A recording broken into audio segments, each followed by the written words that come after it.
Com o esporte, é possível construir a cultura do encontro. Começa agora pela Rádio Catedral FM. Vox Populi Esporte.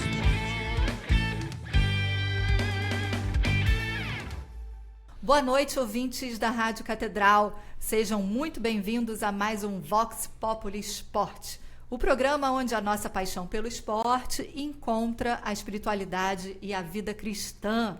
Eu sou Flávia Lobo, Leana está acompanhando o Padre Omar numa viagem oficial fora. Então hoje quem dá as boas-vindas e conduz a conversa sou eu. E a gente destaca no episódio de hoje um feito histórico para o Brasil. O Rio de Janeiro vai ser a sede do Campeonato Mundial de Tênis de Mesa de 2029. É a primeira vez que o evento vem para a América do Sul, então já deixa aí tudo preparado, já começa a selecionar a sua raquete, as bolinhas, porque em 2029 o Rio de Janeiro vai ser a capital mundial do tênis de mesa. Uma conquista gigante dentro e fora das mesas, impulsionada, claro, pela fase espetacular do nosso maior nome na modalidade, Hugo Calderano, que venceu a Copa do Mundo na China recentemente, batendo ninguém menos que o número 1 do mundo. E para conversar com a gente hoje sobre tênis de mesa, Samir Aros, nosso colega aqui do Santuário Cristo Redentor, responsável pelo portal Esporte Fé. Boa noite, Samir, seja bem-vindo. Boa noite, Flávia. Boa noite, Alaô. Boa noite, Atos. Você gosta de tênis de mesa? Eu gosto, não sou aquele fãzão de acompanhar muito pela TV, mas já joguei quando era garoto, em colégio. Inclusive no colégio que eu estudei, eu vim do Chile. Tinha uma matéria que era educação física, que existe ainda, mas dentro da educação física a gente tinha dois esportes. Tênis de mesa e futebol. Olha aí, hein? Tínhamos tênis de mesa na nossa escola. Minha aventura das raquetadas não era muito bom, não. Meu negócio e aí foi parar no surf, Foi né? parar no surf. Com a gente também ele, que é um jornalista esportivo, super querido dos coleguinhas de imprensa aqui do Rio de Janeiro, competente. Atos Moura, grande jornalista. Seja muito bem-vindo, Atos. Obrigado, Flávia. Boa noite a todos. Prazer estar aqui de novo. Mais uma semana com um tema extremamente importante para a cidade, para o Brasil, para o esporte brasileiro. Exatamente. E ele, que é o assessor especial da Confederação Brasileira de Tênis de Mesa e vice-presidente da Federação Internacional de Tênis de Mesa. E tricolor também. Esse programa está sendo gravado, então hoje, quando você ouvir, a gente ainda não vai ter mais ou menos aí o resultado do Fluminense, mas ele está ansioso. Alaor Azevedo. Boa noite, Alaor. Boa tarde, Flávia. Boa tarde, amigos da Rádio Catedral. É um prazer enorme estar aqui e ter essa oportunidade de falar sobre as últimas conquistas do tênis de mesa e a nossa caminhada rumo ao futuro. Exatamente. Mas antes da gente seguir para as curiosidades sobre tênis de mesa, vamos ao nosso giro pelos esportes e tem muita coisa para falar. Eu não sei se eu deixo o flamenguista começar ou se eu deixo o banguense começar, porque de repente vai trazer um outro ponto de vista menos doloroso, né, Samir? Eu tô doído ainda, então vou deixar o Atos com a palavra. Eu tô feliz. Ainda tá doendo um pouco. Eu tô feliz. O Bangu veio... Sim, o Bangu tá na Série B do Campeonato Carioca.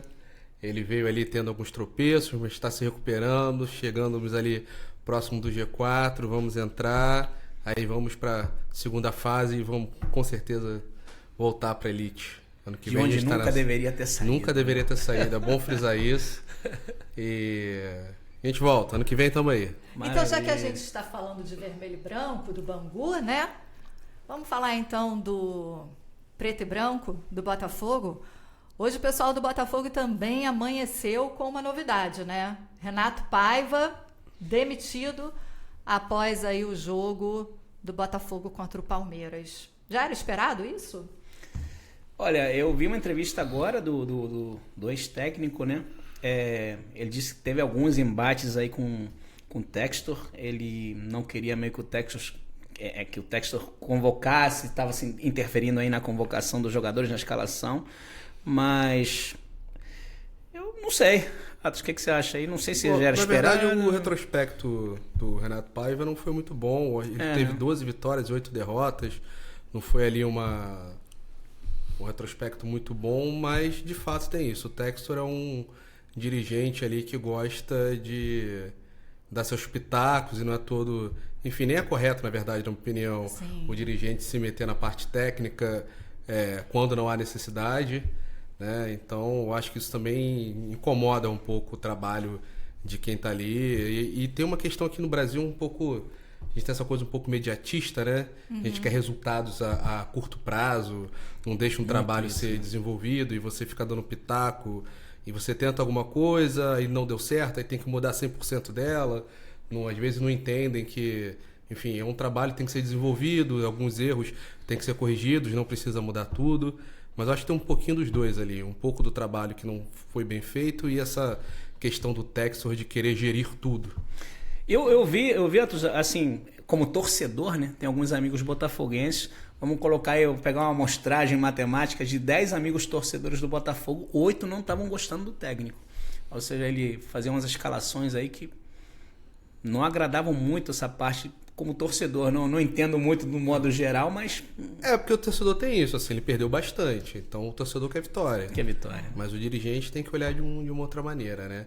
Então vamos ver aí quem vai ser o técnico que o Botafogo vai colocar no lugar. Porque assim, o Botafogo ele teve um sucesso tremendo ano passado, mas vamos lembrar que desde que o Textor chegou já teve uma troca muito grande de treinadores, né? Tanto o próprio técnico que foi campeão da Libertadores, ele preferiu sair, enfim, não... Às vezes a gente tem que ver um pouco dos dois lados. Não sei o que acontece, mas boa sorte pro próximo técnico que vier. Isso aí. O padre Marcos Vinícius é botafoguense, ele hoje não está aqui, porque ele é pároco da igreja de São Pedro, lá em Pedra de Guaratiba, então ele está rouco de tanta celebração ontem ao longo do domingo, né, dia de São Pedro. Mas a gente pode pedir a intercessão aí do padre, né, nas orações dele aí, pelo time do Botafogo, Pedir né? pro padre abençoar o time aí do Botafogo e abençoar também os futuros brasileiros que estão aí na competição no Mundial, Sim, né? exatamente. Torcer aí pro Brasil. E bem, acho que já foi uma grande vitória, os brasileiros estarem lá fazendo bonito. Vamos ver até onde vai, né? Vamos torcer. Tá animado, Laú? Eu estou muito animado e o Fluminense foi bem, né, na primeira fase. A gente, no início, achava que não ia sair do grupo. Então, acho que já jogou muito bem contra o Borussia. Jogou. Muito bem, muito bem. Infelizmente, não repetiu nos outros 2 jogos, mas se ele jogar hoje como ele jogou contra o Borussia, eu tenho bastante esperança. Mas independente do resultado, qual a avaliação que você faz desse time carioca num campeonato tão representativo em termos de empresa futebol, investimento em futebol? Como é que você avalia a presença do Fluminense? Eu acho sensacional. Acho que nós fomos muito bem. Vários jogadores aí se mostrando. O Fluminense tem uma SAF muito bem encaminhada. Inclusive o torcedor André Esteves, dono da BTG, já se dispôs a colocar metade ou até o total. Então acho que voltando dos Estados Unidos, seja lá com o resultado for, acho que a próxima etapa do Fluminense. O orçamento do Fluminense está muito distante, né? Estamos na faixa de 400 milhões por ano, Flamengo 1 bilhão e 200, Palmeiras nessa faixa de 1 bi a 1 bilhão e meio, próprio Botafogo. Então o Fluminense é o primo pobre lá dos 4 que estão lá nos Estados Unidos hoje. Mas eu tenho muita esperança que para o futuro o Fluminense vai ser o primo rico. Ótimo. Palmeiras, então. Fluminense joga com o Inter de Milão hoje, né? A gente, mais uma vez, eu repito, o programa está sendo gravado antes do jogo. Nossa torcida fica aí para o tricolor. Espero que na hora que o programa for ao ar a gente tenha bons resultados do Fluminense, né? E a gente tem aí o quê? Jogo do Palmeiras para o próximo sábado? Palmeiras pega o Chelsea agora. Sexta-feira, né? Isso. Sexta-feira, dia 4. Fluminense e Inter. Hoje, torcendo para o Fluminense passar, torcendo para o Palmeiras passar. A gente costuma cantar para Palmeiras não ter mundial, né? Mas agora também os caras estão chegando perto. Eu acho que assim, como flamenguista eu não estou podendo falar muito. Eu estou feliz. Eu gosto do que o Felipe Luiz vem fazendo. Ontem eu vi algumas bobeiras. Acho que foi o impacto de jogar com o Bayern, uma questão emocional. E aí eu queria falar sobre isso. Qual foi a avaliação de ontem? Flávio, eu gostei muito, mas na minha concepção, o Flamengo poderia estar chegando um pouco mais longe. Para mim, perdeu para ele mesmo. Nervosismo dos jogadores, erros bobos, coisas que você não vê, por exemplo, num Fla-Flu, num Flamengo e Palmeiras, num jogo grande. A gente não vê esses erros bobos. Eu tive 2 momentos não só os gols, mas 2 momentos que me chamaram muita atenção no jogo. Tiveram 2 ataques onde o Arrascaeta está sozinho num contra-ataque contra 4 jogadores do Bayern e nenhum meio de campo acompanhou. E depois teve mais um jogo, um jogo pela esquerda, não me lembro se foi o Gerson. Fez a mesma coisa, puxou um contra-ataque sozinho novamente. E eu estava vendo o jogo. Contra 4. Não estou entendendo por que o meio de campo não acompanhou. Na minha concepção, parte psicológica, medo de tomar um contra-ataque, de perder a bola e tomar um, mas no geral eu sou muito adepto, muito fã do Felipe Luiz. Ele deu uma entrevista depois e ele tirou as palavras na minha boca. Eles são melhores, mas nós também jogamos muito bem. E eu acho que eles 4-2 com o Bayern. Eu acho que, assim, minha opinião é o seguinte: eu acho que o Flamengo não jogou de igual para igual, jogou bem, mas assim, poderia ter jogado de igual para igual se não fosse justamente esses erros bobos logo no início do jogo. Exatamente. Se o Flamengo conseguisse levar ali, se errou o primeiro tempo 0-0, seria um jogo completamente diferente. Você tomou os 2 gols logo de início. Logo de início, né? Desestrutura tudo. Você tem que correr atrás não só de um, de 2. Calor. E a gente estava conversando aqui antes do programa começar que o amigo do Samir estava no estádio, ele falou que o pessoal do Bayern parecia que estava segurando a onda. Eu acho que era justamente isso. Tanto que o Flamengo iniciava uma reação, o Bayern lá fazia mais um gol. Assim, não estava jogando, o Flamengo assim, não estava jogando com um time brasileiro que está acostumado a jogar. É uma outra estrutura, um outro tipo de pensamento. Mas, assim como o Flamengo do Chelsea, o Botafogo ganhou do PSG, o Flamengo poderia ganhar do Bayern, mas realmente esses 2 gols logo no início desestrutura qualquer equipe contra qualquer outra. Contra qualquer outra. Não tem jeito. Você tendo assim o Bayern, a Copa do Mundo de clubes, aí o nervosismo bate mais pesado. A perna pesa mais um pouco nessas condições. Mas eu confesso assim que, apesar da derrota, da desclassificação, eu fiquei orgulhosa do Flamengo. Exatamente por conta disso. Quando a gente vê os investimentos internacionais, a gente vê em cima de quem a gente está jogando, como que a gente está jogando. Você vê que os caras estão no auge da temporada, encerraram a temporada deles, estavam cansados, mas, no entanto, correram do jeito que correram. Eu discordo um pouco. Porque, assim, eu discordo um pouco no sentido, quando você compara com o Brasil, eles têm metade dos jogos que os clubes brasileiros jogam. Mas, assim, apesar do Flamengo não ter jogado de igual para igual, também não foi uma disparidade muito grande. Não foi. E aqui o Alaô, ele já faz um trabalho com tênis de mesa muito grande, ele está colhendo os louros de um trabalho que ele já está fazendo há muitos anos. Eu acho que ele pode até falar o melhor ao longo da nossa entrevista. É uma oportunidade nessa Copa do Mundo que nós tivemos de jogar com os clubes europeus, que é uma oportunidade que nunca tem. Sim. Quando acontece no antigo Mundial, que hoje é a Copa Intercontinental, que é justamente o oposto. Você pega os times europeus no meio da temporada e o time brasileiro depois de 70 jogos, que é o dobro de jogos que eles fazem. E ali a disparidade era maior, porque o cansaço do clube brasileiro no final da temporada é muito maior do que do time europeu no final da temporada. Então, assim, por exemplo, o jogo de ontem teve uma diferença do Bayern pro Flamengo? Teve, mas não é uma coisa, meu Deus, foi uma lavada, o Flamengo foi atropelado, nada disso. Não foi. Não foi de igual para igual, mas foi bem perto. É isso aí. Antes da gente encerrar esse primeiro bloco, eu só queria lembrar também que a gente teve aí o campeonato, o Circuito Mundial de Surf em Saquarema, e aí surfista Samir. Temos o Circuito Mundial de Surf, nenhum brasileiro ganhou, não acompanhei direito. Nenhum brasileiro ganhou, é a primeira vez que desde que entrou o Circuito Mundial de Surf, em 2017, nenhum brasileiro conquistou o título. Luana Silva chegou no final do feminino, mas foi derrotada pela australiana Molly Piccola. Já no masculino, Miguel Pulpo obteve o melhor resultado, chegando na semifinal. Mas dessa vez, mesmo em casa, a gente não conseguiu. Mas isso é normal, Flávia. Isso acontece. Nem sempre os brasileiros em território nacional vão estar presentes. O surf, ele muda. Cada campeonato, os caras evoluem de uma maneira absurda.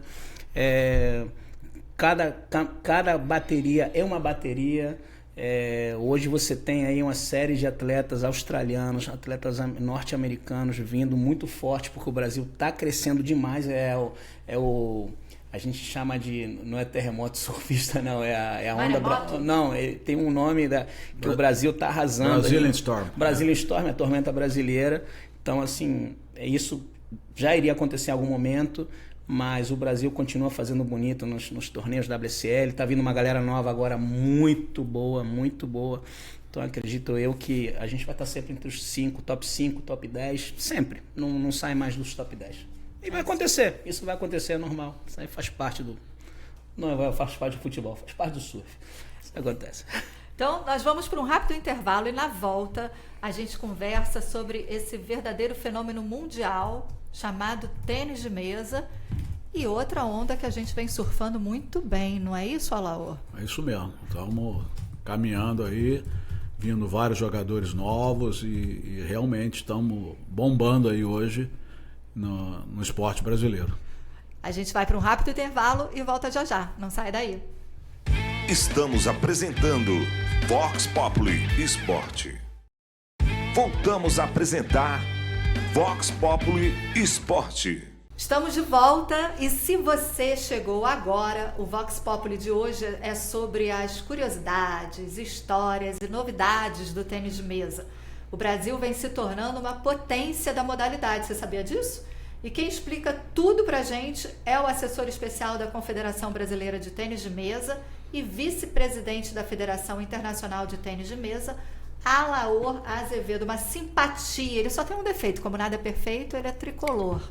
Mas hoje nós somos Brasil, Fábio. Hoje nós somos Brasil, exatamente. Por incrível que eu pareça, como flamenguista, tô torcendo pro Fluminense. Não quero que o São Paulo leve essa não, Alaor. Vamos pra frente. Alaor, conta pra gente, você estava lá na hora da decisão, na hora do anúncio, como é que foi a escolha do Rio de Janeiro para ser sede do Campeonato Mundial de Tênis de Mesa de 2029? Flávia, foi muito emocionante.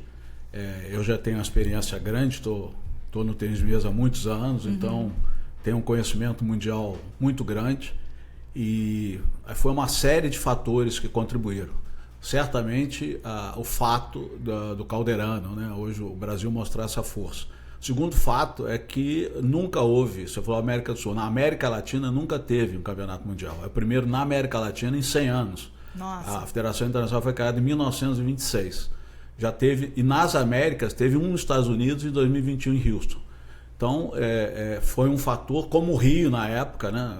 Foi um dos fatos que favoreceu o Rio ser sede dos Jogos Olímpicos 2016, é o fato de nunca ter tido na América do Sul, porque já tinha tido no México, nos Estados Unidos e tal.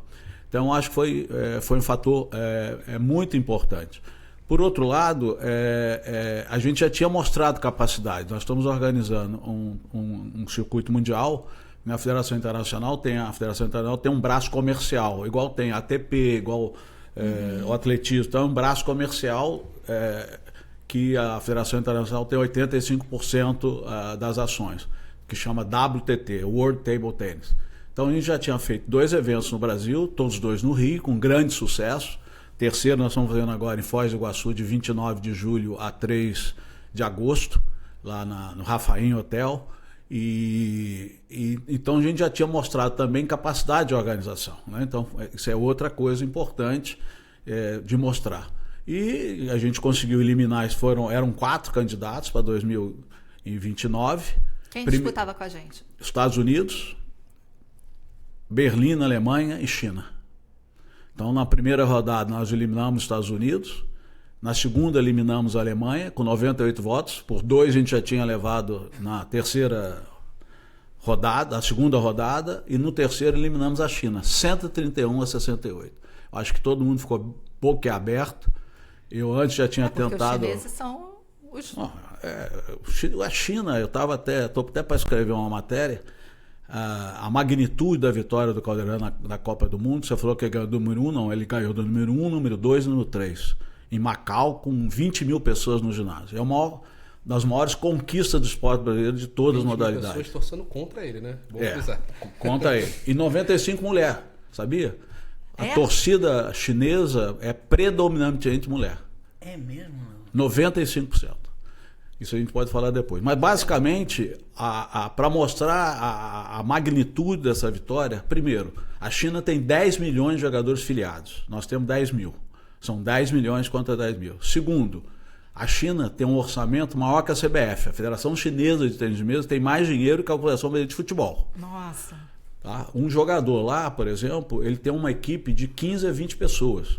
Um jogador chinês não treina contra outro jogador chinês. Ele tem seus próprios sparring, seu próprio médico, fisioterapeuta, etc. Né?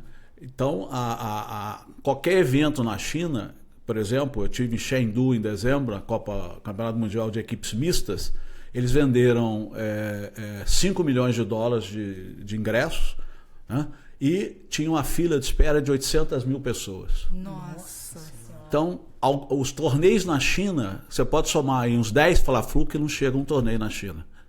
Para vocês verem a magnitude dessa vitória nossa. Desculpa te cortar. Pode, não, à tanto vontade. que a vitória do Calderano causou um problema lá na Confederação Chinesa, né? Parece que o presidente pediu renúncia, algo do tipo, né? Já Escrever vi essas estruturas ali, né? Não, foi mesmo. O que aconteceu é que já havia alguns problemas antes da China ter problemas. A briga ali foi regional. O que foi? Nos Jogos Olímpicos, a Federação Chinesa é baseada em Beijing. Só que Xangai também é tão forte quanto. Um Rio e São Paulo. Nada mais aconteceu com uma... E aí, na hora de convocar, ao invés de convocar a número 2 do mundo, que era de Xangai, convocaram a número 3, que era de Beijing. Ali já foi... Aí já deu ruim. E nós estamos falando de jogador que ganha 10, 15, 20 milhões de dólares por ano. Não estamos falando de... A ida aos Jogos Olímpicos representa aí uma grande perda para a jogadora e uma grande perda para a Federação de Xangai. Sim. Que não é a sede. Do mesmo jeito que existia no passado. A CBF, até hoje, a CBF é do Rio e São Paulo tem força tanto ou maior ou igual, dependendo da ocasião. Então houve todo esse problema e com essa derrota, o Calderano ganhou 1, 2, 3 do mundo, na frente em Macau, houve realmente uma conjunção de fatores que fez com que o Liu Guliang, o presidente, ex-campeão olímpico mundial, pedisse demissão e entrasse um outro, que é de Xangai. Então, para vocês terem ideia, as reclamações do chat deles lá, o Instagram deles, que é o Ibu, foram mais de 100 milhões de mensagens pedindo a demissão do presidente. Nossa, o Calderano fez um strike. Strike. Se a gente parar para prestar atenção, imagina a quantidade. Fez um negócio lá. Econômico, esportivo, social, que mexe com os brilhos, né? O orgulho, a identidade daquele país. Sim. Ela conta pra gente também, é uma questão de curiosidade. E como o Calderano ele é recebido na China? Ele é super bem recebido? É ou ele é ídolo. assim, poxa, aquele cara... é desrespeito. É tipo um argentino recebido no Brasil. Lá vem o cara arrumar problema pra gente. Pelo contrário, ele é super respeitado. Eles reconhecem isso aí, porque eles sabem que foi uma vitória aí de um anão contra um gigante, né? E eles reconhecem, tanto e mais ainda pelo fato do Calderano falar inglês, mandarim, não com perfeição, fala muito bem, né? Então tudo isso, quer dizer, demonstra o respeito do Calderano para com eles e eles retribuem mostrando respeito para o Calderano. O Calderano é um ídolo. Quando o Kobe fazia aquele prêmio de melhor atleta da torcida, tá? O Calderano pararam de fazer isso, porque o Calderano teve aí, a China votou nele aí, sei lá, eu não me lembro o número, mas a segunda, não sei quem era, ele ganhou assim com 10 vezes mais que o segundo lugar, que os chineses votaram em peso. Então existe, boa pergunta, existe respeito, isso é muito enfatizado na China e é uma coisa importante para o tênis de mesa. Agora a gente tem esse resultado histórico do Calderano, mas a luta de vocês não começa agora, né? Já tem aí pelo menos desde 2009. Perfeito. Né? Para o Brasil se tornar uma potência no tênis de mesa. Como é que foi esse Perfeito, trajeto? Flávio, foi isso aí mesmo. No dia 3 de outubro de 2009, o Brasil ganhou a sede dos Jogos Olímpicos no 2 de outubro de 2009. Dia 3 de outubro, eu era presidente na época, eu contratei um senhor chamado Michel Gadal, que era da França, E o que ele tinha de diferente? Ele tinha feito um campeão mundial na França. Ele pegou um jogador com 7 anos de idade, Jean-Philippe Gatien, que foi campeão mundial com 23. Ele escreveu um livro. O que foi feito dos 7 aos 23, ano a ano, mês a mês. Então, o que a gente chama é a rota do alto nível. Então, nós contratamos o Michel Gadal para ele fazer esse planejamento para a gente ser campeão olímpico em 2020. Era um plano para ser campeão olímpico. Tinha 6 jogadores, né? Alguns chegaram um pouco longe, 30, 28 do mundo. Nós quase fomos vice-campeões mundiais na Suécia há 4 anos atrás. Enfim, e nesse dia que foi feito esse plano, logo depois o Ministério dos Esportes nos apoiou muito. Foi a segunda maior verba, foi basquete, depois tênis de mesa. Nós recebemos durante esse período 22 milhões de reais. Contratamos os melhores preparadores físicos do mundo não, da Europa, nós não fomos para a Ásia, os melhores psicólogos, o melhor que a gente tinha na Europa. Criamos o modelo, a gente não tinha o dinheiro para pagar esses treinadores, esses especialistas, os salários que eles ganhavam, então criamos um modelo de diária. Então nós pagávamos uma diária boa para esses treinadores. Começamos, por exemplo, e logo depois o Michel Gadal indicou o Jean-René Mounier, que foi treinador nosso durante 15 anos, saiu agora, em dezembro de 2020, ano passado. 4. Mas continua nosso consultor. A França contratou para ele ser o principal treinador da França, mas ainda assim ele não nos abandonou, ele é nosso consultor, ele faz todo o plano estratégico, ele que indicou os treinadores. Então, como o Atos estava falando aqui, desse time de futebol brasileiro, contrata, demite, isso é a receita do fracasso. Isso não existe. Você vê o Palmeiras, acabamos de falar nisso, está aí o Abel há 5 anos, entendeu? Não tem jeito, é todo um processo. É um tempo, né? Precisa respeitar esse Exato. tempo de maturação. E aí nós contratamos o Jean-René Mounier. O Hugo, nesse 3 de outubro de 2009, era 1.295 do mundo. E hoje, ele é o terceiro. Ele entrou para o top 10 em 2017. Ele é top 10 no mundo nos últimos 8 anos. Nenhum atleta do mundo consegue manter do tênis de mesa top 10 durante tanto tempo. A evolução e a consolidação do trabalho. Consolidação. Né? Bateu na trave 3 vezes. Né? Ele bateu na trave em Tóquio, ganhando nas quartas do Ocharov, ganhando 3-1, 7-3 saque na mão, perdeu. E depois perdeu em Houston, 3-0 contra o chinês, saque na mão, perdeu. E depois em Paris, que foi o nosso maior pesadelo, ganhando de 10-4 do sueco, deixou o sueco fazer 8 pontos seguidos, 7-3 segundo e perdeu, e aí abalado psicologicamente e tal, perdeu a medalha para o Félix Lebrun, desse francês também magnífico, e ficou em 4º nos Jogos Olímpicos de Paris. Que, por acaso, fez com que ele tivesse todo esse sucesso depois. Acho que ele ficou alguns meses refletindo, aquilo doeu muito, muitas feridas. Eu acho que ele fez todo um processo de regeneração e que tornou ele um jogador hoje que pode ganhar de qualquer um do mundo. Não é mais surpresa o Calderano ganhar de qualquer jogador do mundo. Pode perder, como o colega falou do surf, mas Paris foi muito dolorido, mas criou casca grossa, experiência e psicologicamente amadureceu. Psicologicamente amadureceu. Então acho que foi para nós, eu posso estar sendo assim, puxando muita sardinha pro meu lado, eu acho que foi um dos 10 maiores resultados da história do esporte brasileiro. Foi essa vitória dele de Macau, e foi vice-campeão mundial em Doha, né? Quase um mês, quase. Agora. Também o primeiro set ganha de 10-7. Se ganha esse primeiro set, a história, sem ter o C no esporte, né? Mas teria chance, mas de qualquer maneira foi, imagina, campeão da Copa do Mundo, um mês em Macau, um mês depois em Doha, vice-campeão mundial. Mas ele ganhou ao lado da Bruna, né? Também. Então, a dupla foi campeão também. Sim, então os resultados são muito bons. Era isso que eu queria perguntar. Como é que está o cenário para o tênis de mesa feminino? Bem, o feminino, a gente tem a Bruna Takahashi, é o melhor resultado. Ela é a 16ª do mundo hoje. Melhor resultado do tênis de mesa brasileiro de todos os tempos, também em 100 anos. Nova, treina hoje todo dia com o Calderano. estão lá no clube. O clube do Calderano é um clube só de homens, mas abriu-se a exceção para ela. Então tem vários fundamentos que o saque dela hoje está no mesmo nível do Calderano, e ela é nova. A Bruna tem 22, 23 anos, né? Então o ápice de um jogador ocidental é 28 anos, 27 anos. O chinês já é 23, 24, por aquilo que eu estava falando antes. O chinês começa com 6 anos, então e aí um chinês, quando chega na idade de 24, 23, 22, ele já decidiu 10 mil vezes, que é aquele problema que a gente está falando do Flamengo, né? Que é o nosso problema aqui. A gente tem de mata-mata no Brasil, basicamente, Libertadores, Sul-Americana e Copa Brasil, né? Mas é pouco. E Copa Brasil, 80% dos adversários iniciais são muito fracos. Aquilo ali...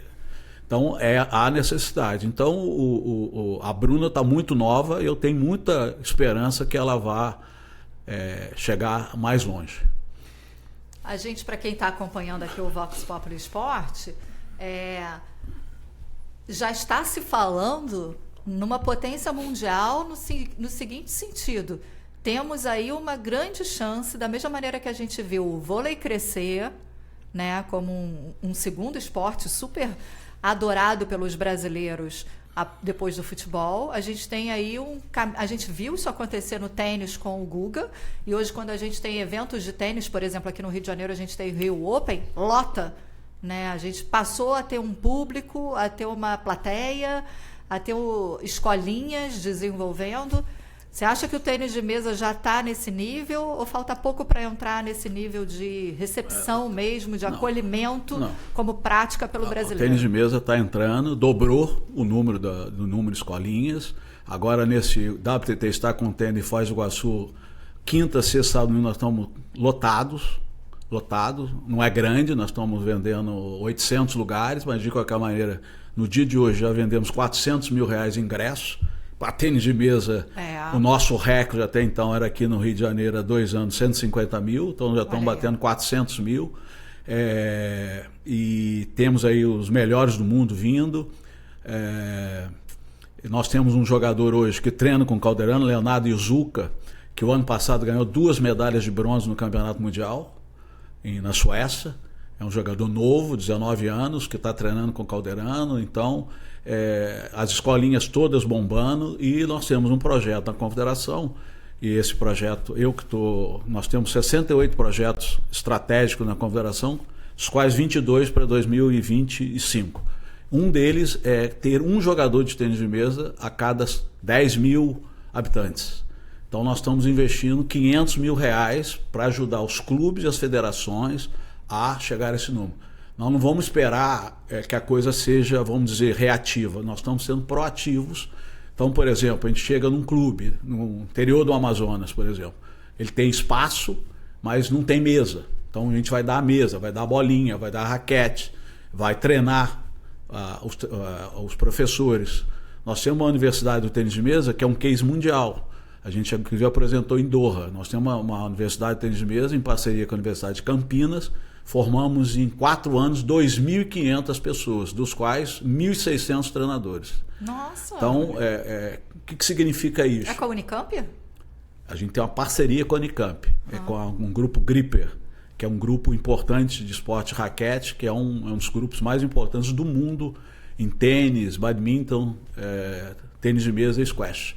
Então nós temos uma parceria com eles, nossos cursos são todos certificados pela Universidade de Campinas, então nós criamos cursos online. Antigamente tinha curso presencial, esses cursos são todos online, tem cursos para professores, inclusive nós temos uma parceria com Isabel Salgado lá com a prefeitura, que a gente tem lá mesas e tudo. Nós formamos os treinadores lá com o professor Maurício, que é nosso parceiro há muitos anos. E estamos agora um projeto com a Secretaria de Educação, que a gente chama Sacando para o Futuro, para botar tênis de mesa em 30 escolas, com um projeto piloto. Então, tudo isso faz parte desse nosso projeto de massificar, que não é muito, né? Você imagina, a China tem 10 milhões, né? Nós estamos ainda mais 10 mil que participam dos nossos eventos e a gente quer chegar a 40 mil em 4 anos. Mas eu acho que essas iniciativas são tão importantes, porque era aquilo que a gente estava conversando um pouquinho antes do programa começar, né? Eu me lembro que ali, antes das Olimpíadas, teve todo um desenvolvimento pessoal de um professor da região ali da Taquara, né? Aquele pedaço ali de Jacarepaguá, que era uma aptidão dele. Ele pensou em transformar a vida dos alunos com badminton naquela situação, e hoje em dia é um case mundial. Essa região do Rio de Janeiro está toda hora aí chegando entre os 4 melhores do mundo. De Jacarepaguá começou com crianças e jovens das escolas municipais e das áreas conflagradas ali daquela região do entorno da Taquara, ali de Jacarepaguá. E hoje é um celeiro de atletas. Então, o Rio de Janeiro tem uma potência para ser. Tem. Nós, inclusive, quero agradecer o secretário Guilherme de Esportes. Ele já falou com o secretário Ferreirinha sobre esse projeto. Quarta-feira eu vou estar com o secretário, não só sobre esse projeto, mas vários outros. Inclusive, trazer esse WTT Star Container durante 3 anos no Rio, exatamente para fãs e fomentar e testar, né? Então nós estamos aí, o secretário nos acolheu super bem. O outro projeto é o projeto da Sacando para o Futuro, é uma parceria Secretaria de Esporte e Secretaria de Educação.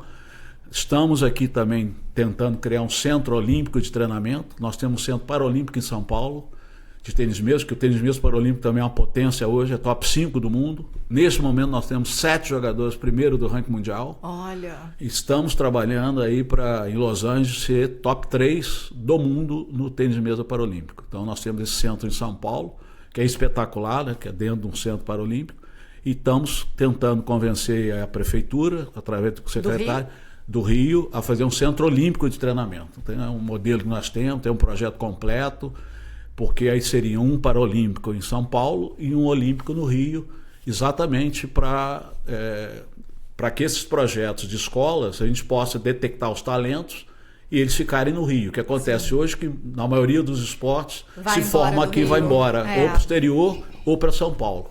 Então o Rio, como você falou, o gingado do carioca, a praia, isso muda. O jogador carioca, o jogador engraçado, é igual a Baixada Santista. Ele tem um gingado diferente, ele tem uma malandragem diferente, entendeu? E o que acontece é que ele é formado no Rio. O Calderano, por exemplo, foi formado no Fluminense. Aluno do Santo Inácio, inclusive. O pai do Calderano é professor de educação física lá, o professor Marinho, há muitos anos. Então a gente também tem esse projeto com a prefeitura, né? E acredito que o secretário vai nos apoiar, ele é entusiasta do esporte. Agora, essa malemolência é o mar, né? É o ir e vir das ondas do Rio de Janeiro que deixa a gente assim com esse jogo de cintura, essa malemolência. Eu sou mineiro de Itajubá, mas conheci o mundo inteiro, as cidades todas, mas não tem nada. E eu falo isso para os estrangeiros, eles ficam loucos. Toda vez que sai um negócio legal, né? E agora mesmo a nossa apresentação do Mundial foi espetacular, entendeu? Foi espetacular. O prefeito Eduardo Paes fez a mensagem, mas foi assim, ó, da gente emocionar todo mundo, mostrando aí o que é o Rio de Janeiro, entendeu? Eu acho que também teve algum fator de influência nisso aí. O Rio de Janeiro é diferenciado. Né? Diferenciado. A gente está construindo, acho que, uma boa história em esporte nesse sentido, né? Acho que nunca se falou tanto, nunca se investiu tanto, ainda que seja mais comedido do que outras potências mundiais, mas eu falo isso pela educação. Ao longo desse tempo todo, nunca se falou tanto na importância do esporte, nunca se levou tanto esporte às massas como a gente vem fazendo agora em várias ações, independente das esferas pública ou privada, né? Agora, para quem está acompanhando a gente, momento curiosidade da tia-avó. Tênis de mesa é ping-pong, ping-pong é tênis de mesa? Me diz aí essa história. Flávia, durante muitos anos a gente era meio chato, meio, sei lá. E a gente tinha chamar um jogador de tênis de mesa de ping-pong, a pessoa se sentia ofendida. De uns 3, 4 anos para cá, nós mudamos completamente. Porque o que acontece? Tênis de mesa, nós temos 10 mil registrados. Jogador de ping-pong, nós temos 30 e 50 milhões.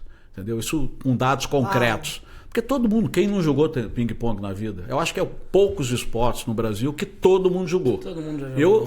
Talvez essa faixa de idade aqui mais jovem, talvez não, mas das pessoas que têm 25 anos para cima, todo mundo jogou ping-pong. Se não jogou, tentou, que foi o Não, meu caso. mas jogou, Tentei, brincou. deu Quando errado, eu falo é o mas seguinte, pegou a raquete e brincou numa mesa, seja uma mesa de clube, de escola, de comunidade, de serra, de praia. Então nós temos uma estatística. Hoje se vende... A gente inclusive tinha mesas de ping-pong em praças, que eu me lembro. Aqui Praça, e temos Era de no Rio, concreto, inclusive. eram de concreto. Temos aqui em praças também, que foi a MUD que fez, o Marcos Moraes que fez, uma mesa lindíssima até, desenhada pelo Índio da Costa, entendeu? Nós estamos voltando, em alguns estados nós estamos fazendo isso, mas todo mundo jogou, entendeu? Então, o que acontece? Então, basicamente, o tênis de mesa é brincadeira, entendeu? É a brincadeira. E o ping-pong é a brincadeira e o tênis de mesa é coisa organizada, mas tudo é a mesma coisa. Porque o nosso grande desafio é trazer esses 30, 40, 50, 15, esses números nem sempre são muito... A gente tem esse número de 30 milhões a 40 pelo número de venda de mesas. Hoje se vende 8 mil mesas de ping-pong no Brasil.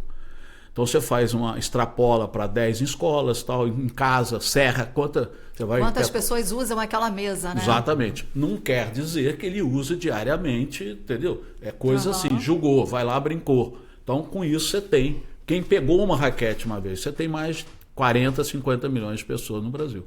Qual o nosso desafio? É trazer essas pessoas para o tênis de mesa. Então nós temos várias estratégias, né? Inclusive criando outros eventos. Agora mesmo, eventos de lazer, eventos tipo maratona, que todo mundo ganha, entendeu? Não tem competição, tem alguma coisa mais simplificada. Esse é um dos desafios que a gente tem. Você estava falando, eu estava lembrando, a gente aqui que trabalha com doações, às vezes, para orfanato, brinquedo e tal, você vai ali no Saara, pode crer que tem um pacotinho e é barato, ou seja, é popular, o acesso é popular, de um par de raquetes e uma bolinha. Você tem até o brinquedo de uma forma muito acessível para grande parte da população. Eu lembro quando era criança, eu estou hoje com 37. Eu vim de Bangu. Tá um garoto, não... Já tem uma história, né? Não posso dizer que tô... Mas eu tenho uma história. E eu vim de Bangu, e lá a gente não tinha tanta coisa, praça, etc. Então a gente sempre se virava. Pegava uma mesa igual essa aqui, ó. Do a Vox. gente colocava... Que dá pra jogar bem. Botava assim uma camisa para como se fosse fazer a rede. Na escola a gente jogava vassoura. no chão. A gente, porque era tinha a Também própria legal. linha do cimento. A gente imaginava como fosse a rede, jogava. E é isso, tem uma bolinha e 2 raquetes. E às vezes até sem raquete mesmo. Eu lembro que às vezes ficava na escola, teve uma época que todo mundo jogava e proibiram de levar raquete. Caderno, botava pode jogar com sapato, caderno, sapato. tênis. A gente dava o nosso jeito, a gente brincava. O Cassino Bangu tem tênis de mesa. E bem desenvolvido lá. Potencial a gente tem. Outro dia eu estava no Leme e eu vi uma coisa que eu ainda não tinha visto, apesar de você que frequenta a praia, essa já deve inclusive saber o nome da mesa. Né? Fute-mesa? Fute-mesa. Eu falei assim, gente, que isso? É uma mesa de ping-pong agora com futebol, é isso? Na areia da praia? Fute-mesa. Fute-mesa. Ou e hoje seja, está sendo jogado até... Tem uns torneios colegiais que não é mais aquela mesa com aquela... Lembra até uma mesa de ping-pong inclinada? Inclinada, Sim. inclinada. né? Agora não, agora é uma mesinha Tem a pequenininha. Federação Internacional. Os moleques metendo bala naquela mesinha pequenininha e tem que acertar na mesa e subir. Aprimoraram o futebol. Isso deu um boom, mas caiu muito, porque a mesa é muito cara. Curiosamente, só a Federação Internacional que vende, uma mesa daquela custa $2 mil. nossa senhora. Então, houve uma crescida e agora está meio parado. Fizeram um business plan aí meio errado. Meio tipo imagina. futebol. Exatamente. Você é exemplo vivo de que um bom planejamento a gente cria atletas campeões, né? E com atletas campeões vem talvez aquele esporte que você imaginava que estava escondido, mas daqui a pouquinho explode. E você vê aí de 100 mil ingressos vendendo 400 mil ingressos e tudo mais. 400 mil reais. 400 mil reais, né? Que é um bom valor hoje, para nós, sinceramente. Sim. Até 3 anos nós nunca vendemos ingresso na história. Não vai vender. A gente vê que o tênis de mesa, o ping-pong, estava ali quietinho, só esperando aquele pontapé inicial. E você acredita que a gente já tem atletas campeões, mas com esse teu trabalho de planejamento, como é que você vê o futuro daqui a 5, 10 anos do tênis de mesa? Não, o futuro surgindo novos campeões? O futuro é maravilhoso. E nós temos outro fator importante, né, que eu participei também. A Cazé TV comprou os direitos até Los Angeles. Todos os jogos brasileiros são transmitidos. Que legal. E a Sport TV veio também. Então, uma coisa que nós não tínhamos antes, era uma outra televisão que passava, dizia um horário, botava em outro, fazia. Hoje você tem, por exemplo, o jogo do Hugo em Macau deu 400 mil visualizações únicas. Foi recorde do Brasil em todos os esportes olímpicos, fora dos Jogos Olímpicos. Em Doha deu 550 mil. Bateu o recorde novamente. E esses posts foram a 6 milhões, um foi a 6, o outro a 8 milhões. Nossa. Então, quer dizer, isso tudo vai favorecer. Claro, de novo, que você falou, isso tem que ter um planejamento, facilitar as coisas, organizar mais eventos. Então agora nós temos outro fator, que é a visibilidade. Sim. A gente era invisível em todos os aspectos. Agora nós temos um maior terceiro do mundo atual, com grandes chances de... Agora mesmo, hoje... Dia 30. Quarta-feira começa o Grande Smash Las Vegas, transmitido ao vivo pela Cazé TV e pela Sport TV. Nós vamos ter 10 dias de eventos aí, né? E a fórmula interessante, que apesar de ser mata-mata, no início ele joga no mínimo 3 jogos. Então vamos dizer, na pior com jogadores em princípio mais fracos, mas não tem isso. Na pior das hipóteses vai ser 3 jogos do Calderano, 3 jogos da Bruna, 3 jogos do Leonardo Izuka. Vamos imaginar qualquer número aí, vamos imaginar 100 mil visualizações únicas, 150 mil, né? Ontem mesmo eu vi o jogo do Flamengo, chegava algumas na Cazé 4 milhões, 4 milhões e meio. 5 milhões. Mas você imagina, ping-pong dá 550 mil. Né? Nós estamos falando do Campeonato Mundial de Clubes, e a FIFA, um trabalho fantástico, né? A Globo entrando pesado aí. Então a gente tem mais esse fator positivo, quer dizer, uma revolução. Nós não temos nenhuma desculpa para não bombar para o futuro. Vai bombar. Já está bombando, né? É uma revolução. Olha só, nós vamos interromper rapidinho, que esse papo está super legal, e no próximo bloco a gente volta mais conversando sobre tênis de mesa. Fiquem ligados. Estamos apresentando Vox Populi Esporte. Voltamos a apresentar Vox Populi Esporte. Estamos de volta com o nosso último bloco do Vox Populi Esporte.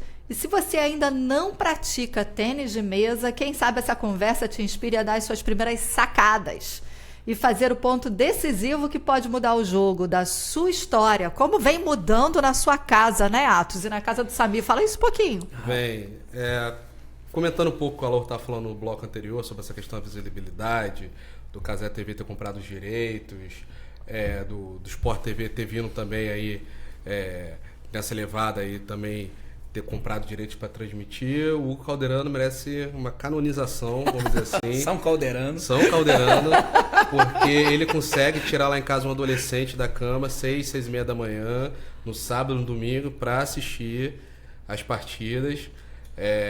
Graças exatamente isso, assim, de ter conseguido dar visibilidade ao esporte. Porque aí entra um pouquinho daquela discussão, eu acho, a Lô pode até me corrigir, que a gente estava tendo aqui do ping-pong, do tênis de mesa. O tênis de mesa nasceu quando o pessoal entendeu que o ping-pong pode se profissionalizar. E aí nasce o tênis de mesa. Então, assim, e é isso, essa questão de você conseguir assistir, você cria um vínculo, você quer praticar. Assim, o meu filho joga na escola, passou a jogar. Tinha uma mesa lá meio caidinha na escola, que o pessoal não usava, conforme foi assistindo o pessoal tá usando. Outro dia ele estava falando para mim diferença da espuma, da raquete, grossura da madeira, não fazia a menor ideia do que é aquilo. Borracha. Ele estava me dando uma aula. A espessura da borracha tem que ser 4 milímetros. Sim, aí passou na transmissão que os jogadores mostram a raquete pro adversário, pro juiz, parece que pesa também. Ele estava me explicando tudo isso, coisas que eu não fazia a menor ideia. Meu filho de 14 anos me deu uma aula sobre isso, e tudo por causa disso. Apareceu na TV, em um canal acessível para a faixa etária, e tem lá o Sport TV, que já é uma faixa etária um pouco mais velha. Exatamente. Então, assim, ele está dividido, são 2 formas de transmissões diferentes, que atinge diversas faixas etárias. Enfim, a gente está assistindo em família. São Calderano, São Alaor. Você também isso. tem milagre em casa, Samir? Lá em casa, o esporte a gente gosta, né? E minha mãe tava, volta e meia, ela já acompanhava o skate. Outro dia eu tava chegando lá em casa, ela tava vendo o skate de manhã, fadinha pra lá, fadinha pra cá. Minha mãe vendo ali, tentando entender a pontuação, né? E outro dia eu cheguei, tava lá o Sal Calderano jogando, e minha mãe, Brasil, tem que ganhar, tem que ganhar. E ela torce pros brasileiros em tudo quanto é esporte. A chilena torcendo. Nós nascemos no Chile, legal. né? Mas ela tá... Quantos anos? A gente mora aqui há 40 anos já, 40 anos. Estão fazendo 38, 40 anos. E lá em casa a gente sempre gostou de esporte, e uma coisa que eu acho muito legal, um fator do esporte, é quando você tem a mídia, quando você tem a divulgação, você primeiro tira a criança daquele quadrado que é um computador e faz ela praticar esporte. Começa por aí.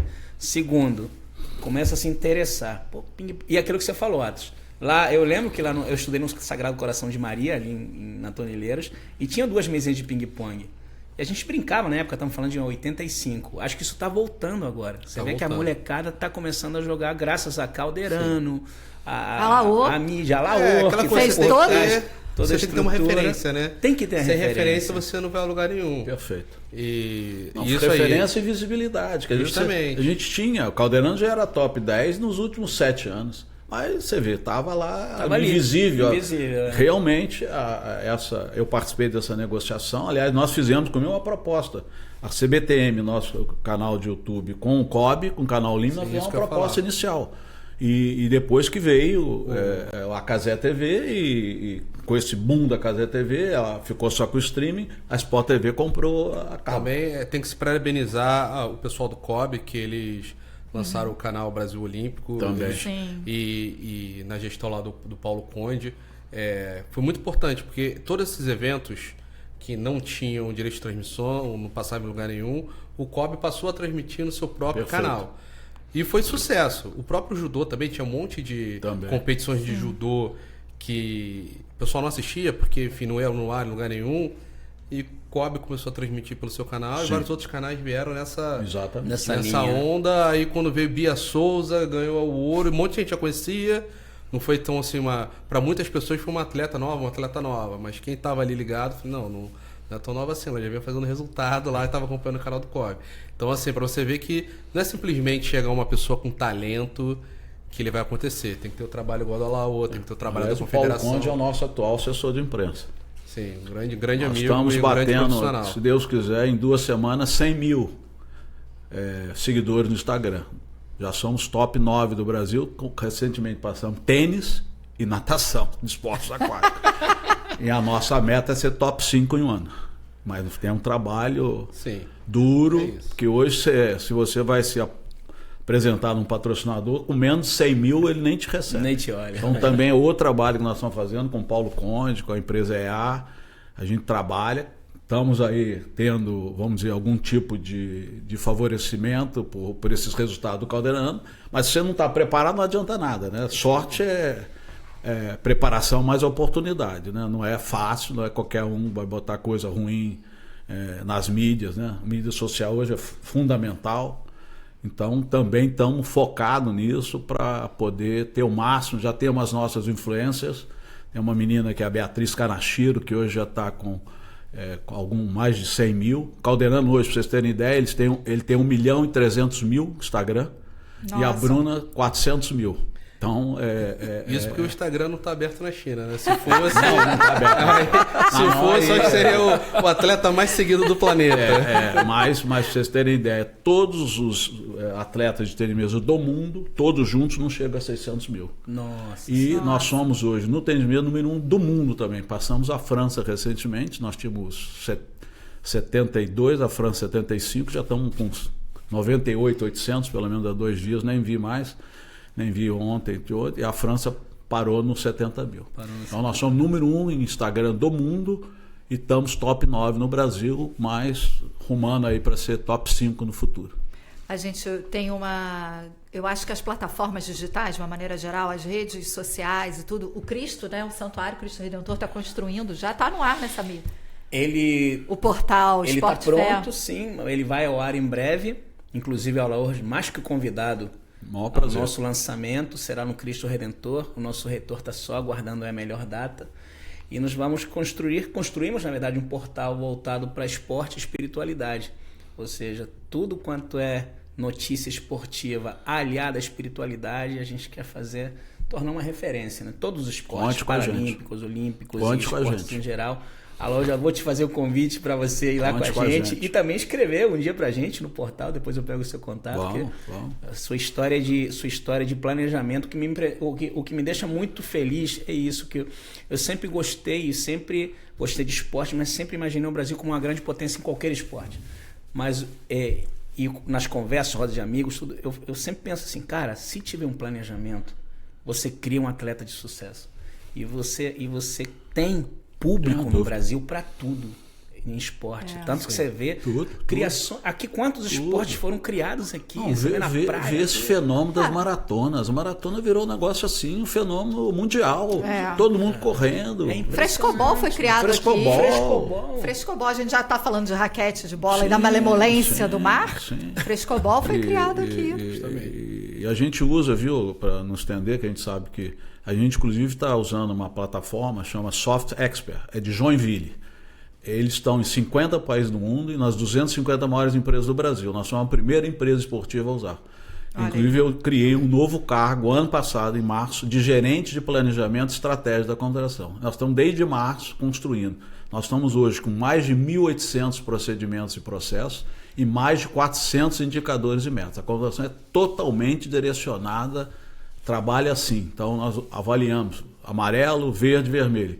Está no amarelo, você cria um plano de ação para corrigir. Significa que você está fora da rota.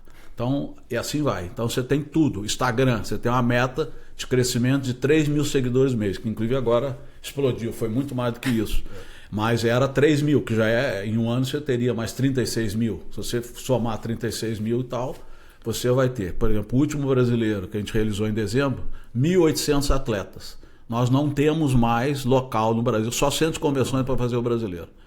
Então, inclusive, nós estamos negociando agora com a Prefeitura de Blumenau. Rio, por exemplo, o secretário me ofereceu até um bom dinheiro, mas não há local para fazer o brasileiro aqui no Rio. Só o Rio Centro, mas aí o custo de aluguel vai lá é muito alto. Vai alto, entendeu? Então, também e eu acho que agora, com isso, que não tinha ainda esse boom em dezembro, foi em dezembro. Agora, com esse boom em dezembro, eu nem sei o que nós vamos fazer. Estamos vendo com Blumenau, estamos vendo com Chapecó e outras cidades e aí a prefeitura está o custo nosso, você vê o que é a coisa. O custo que era X, está vendo X/3, entendeu? Porque a prefeitura ajuda naquelas coisas, não cobra centro de convenções, não nos dá uma quantidade de hospedagem e alimentação. Então tudo isso é uma bola de neve positiva. É um ciclo virtuoso. Olá, existe intercâmbio de atletas? Atletas do Rio vão para a China, atletas da China vão para o Rio? Total. Inclusive a maioria dos nossos atletas mora na Alemanha. A Bruna, por exemplo, treina na Alemanha, mas joga por um clube de Nantes. Total. Hoje eu tenho uma menina, uma Raila, com 15 anos, está na China. Está treinando na China. Ela vai a cada 3 meses, vai e volta. E veio do interior de Santa Catarina. Outra coisa muito interessante é que antigamente era Rio e São Paulo. Hoje já tem jogador na seleção brasileira de Rondônia. Você tem jogador do Amazonas, de Santa Catarina é um polo importantíssimo. Tem cidades lá com 5 mil atletas, todas mulheres, foi um foco em mulher.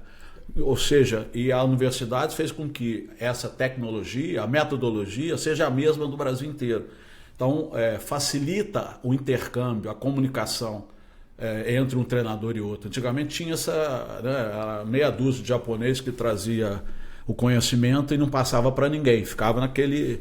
Hoje não, a universidade fez com que todo mundo conheça.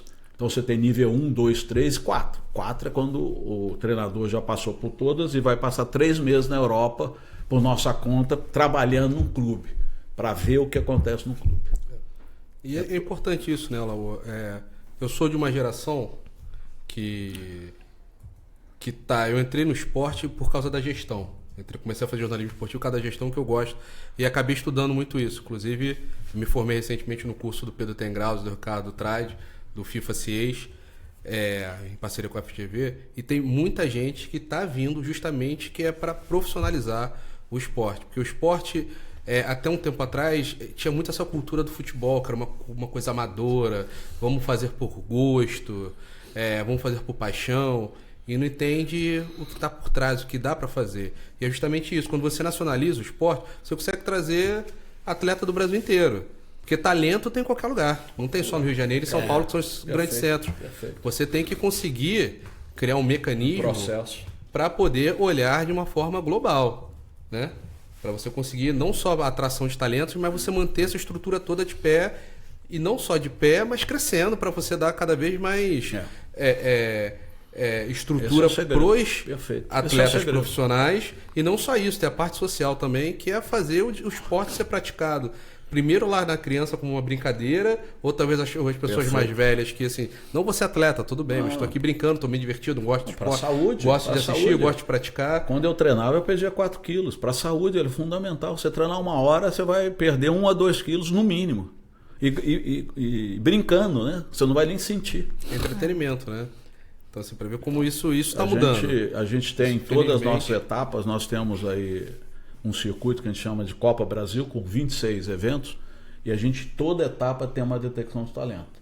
Às vezes, tira 1, 2, entendeu? Porque talento, ele é muito raro. A França faz um programa, a França tem 240 mil jogadores e 5.500 clubes, né? Com uma população 1/3 menor que a gente. Todo ano ele faz uma peneira, começa com 8 mil, aí vai para 800, eles vão no centro deles em CEP, que é um dos maiores centros do mundo, e tira 8, 10. Então, talento é 0,1%. Não adianta imaginar que é mais do que isso. Às vezes a gente vê gente gastando dinheiro à toa, porque bota 30, leva 30, não adianta. Você tem... Então, nós, na Confederação, sempre privilegiamos, sempre usamos a prioridade. Prioridade é dar. Se você tem poucos, você vai fazer com poucos. O Calderano, nós gastamos com ele, em 10, 15 anos, mais de 2 milhões de dólares. Isso na ponta do lápis. Agora, tá aí o resultado. É pouco, é muito? Talvez, né? Mas é aquilo, né? Assim, você tem que saber mapear, né? Exato, tem que mapear. E aí a gente está treinando. Então, a cada evento desse, e a gente a cada 2 meses faz um treinamento em São Paulo, coloca outra coisa legal, paralímpico e olímpico, juntos. Então, a gente faz a cada 2 meses, traz as pessoas de fora. E temos um negócio, nós ganhamos até um prêmio há 2 anos, que a gente tem repúblicas em São Paulo. Os melhores do Brasil paralímpico, nós trazemos, nós damos uma bolsa de R$ 1.200, que dá para pagar e tal. Então faz república com 3 pessoas morando. Quando ela ganha uma bolsa federal, uma bolsa Rio, que é uma bolsa muito... A Prefeitura do Rio dá uma bolsa fantástica. A bolsa do município do Rio é fantástica. A Sofia Kelman, que é a número 1 do mundo atual, ela ganha a bolsa da Prefeitura do Rio. Então, quando essa pessoa já consegue uma bolsa, ou municipal, ou estadual, bolsa caixa, bolsa federal, ela sai e dá lugar a outra. Então, hoje nós temos 13 pessoas em São Paulo, vindos de diversos estados do Brasil. Inclusive uma de 9 anos, está no Palmeiras hoje, de 9 anos. A família mudou do São José dos Campos para morar em São Paulo. 9 anos de idade. Mas em função de tudo que está vendo. Que com as bolsas hoje, o atleta tem uma chance de patrocínio, que nós estamos ainda engatinhando em patrocínio, né? Estamos negociando agora, o Herbeta, inclusive, que está nos ajudando, fazendo nosso projeto, aliás, já terminou o projeto. Então, é tudo isso, aquilo que você falou, detecta o talento em todo lugar, agora, chega uma hora, o talento tem que vir onde estão os melhores. Não há tem que lapidar. por enquanto, tem que lapidar. Nós não temos condições de... Mas aí o COB e o CPB estão negociando para ter o centro de treinamento de alto rendimento em Fortaleza, que é um centro espetacular. Está lá o nosso espaço lá para 16 mesas. Aí nós vamos fazer um outro polo de excelência em Fortaleza. Agora, Laô, a gente já está encerrando esse último bloco. A conversa é maravilhosa. E na ausência do padre Marcos Vinícius, é óbvio que eu não vou te fazer uma pergunta eclesiástica, não é isso? Mas você estava falando sobre a importância do esporte para a saúde, e aí eu penso em saúde mental. Temos uma quantidade significativa de jovens no mundo inteiro com problemas de saúde mental, inclusive por não socializar, não trocar, não sair de frente das telas. E o tênis de mesa, o ping-pong de uma maneira geral, ele pode ser um agente transformador dessa realidade, né? E aí eu ia perguntar para você, para a gente encerrar, quais são os valores que você acha que o tênis de mesa tem e que de fato são transformadores do caráter, da perspectiva de vida, enfim, do posicionamento de uma pessoa na sociedade? Bem, você falou muito bem, eu inclusive costumo enfatizar que o esporte deveria ser patrocinado pela saúde. Eu sou médico, às vezes a educação é importante, mas os resultados do esporte para a saúde, a obesidade leva a 48 doenças diferentes. 48 doenças diferentes. Então, os investimentos no esporte deveriam ser muito mais da saúde do que de outra secretaria, de outra área. Mas, enfim, o tênis de mesa ele tem uma característica que ele usa muito a psicomotricidade. Então ele melhora muito, né? Então a pessoa, não existe drogado no tênis de mesa, não existe tabagista, é zero, né? O tênis de mesa tem outra coisa, como você joga todo dia e disputa a partida toda hora, você perde, você tem que aprender a perder, é difícil na vida, e todo dia você perde, e ganha e perde, né? Não é fácil. Então, outras modalidades, então isso é interessante, que você tem todo dia aquela possibilidade de formar o teu caráter. O tênis de mesa, ele pede desculpa quando pega a casquinha, quando toca na rede. Você imagina. Então, aquilo é um esporte de gentleman, né? Eu me lembro que ao final da Segunda Guerra Mundial, várias fábricas, né, no Japão, era Tigre, Lion.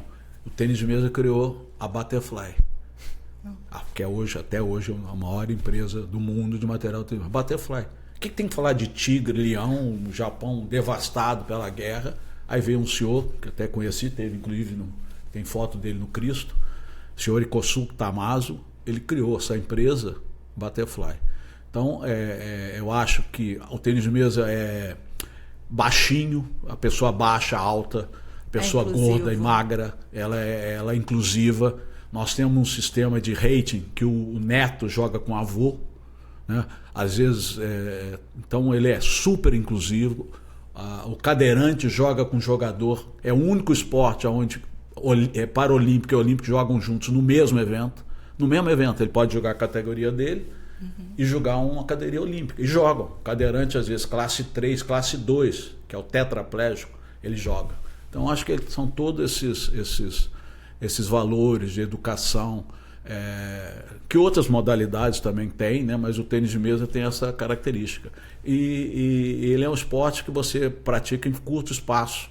Então você pode, até sozinho, tênis de mesa, se você tiver a mesa, você empurra a mesa, você joga contra um paredão, como é no tênis. E tem robô que você joga com robô. Então ele é um esporte ele é anaeróbico, então você perde muito peso jogando. Então ele é agradável, né?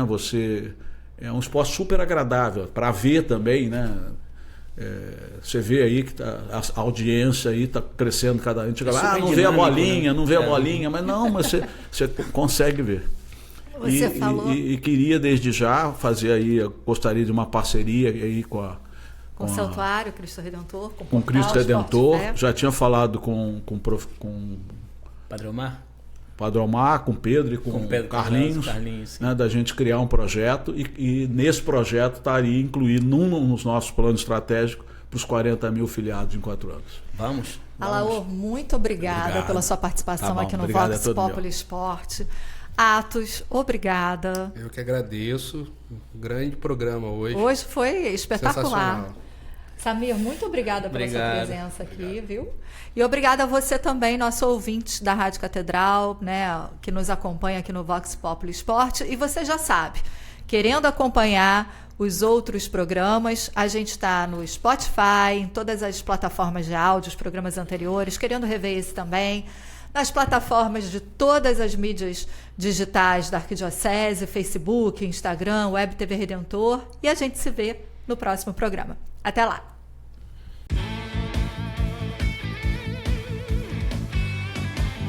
Com o esporte, é possível construir a cultura do encontro. Você acabou de ouvir, na Rádio Catedral FM, Vox Populi Esporte.